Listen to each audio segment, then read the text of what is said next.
দুনিয়াতে ইসলাম মানলো না, নবীর সুন্নাত মানলো না, এদের কোনো জবাব নাই। একটা কথা বলবে, হা হা লা আদরি, হা হা লা আদরি, বড় আফসোস, আমি কিছুই জানি না, কিছুই জানি না। তখন আল্লাহ পাক রাগান্বিত হয়ে আওয়াজ দিবেন, কুদরতের আওয়াজ। আল্লাহ বলবেন, রে ফেরেশতা, এই বান্দাকে আমি দুনিয়াতে বড় ছাড় দিয়েছি, আর এখন ছাড় দেওয়া যাবে না। দুনিয়াতে বান্দাকে আমার দেওয়া নিয়ামত দিলাম, আমার দেওয়া পানি, আমার দেওয়া মাছ, আমার দেওয়া বাতাস, আমার দেওয়া সূর্যের আলো, সব আমি বান্দারে আরাম করে দিলাম।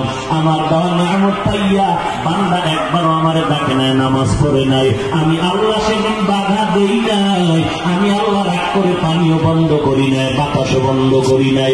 কিন্তু বান্দা এত বড় নিমখারামি করলো, আজকে একটা সেকেন্ডের জন্য তাকে ছাড় দেওয়া যাবে না। আল্লাহ পাক কুদরতের আওয়াজ দিয়ে বলবেন, রে কবরের মাটি, এই গুনাহগার নাফরমানকে দুই পার্শ্ব থেকে জুড়ে চাপ দাও। কবরের মাটি এমন জোরে চাপ দেওয়া শুরু করবে, ওই চাপের কারণে পাথরের হাড়গুলো চুরমার হয়ে যাবে।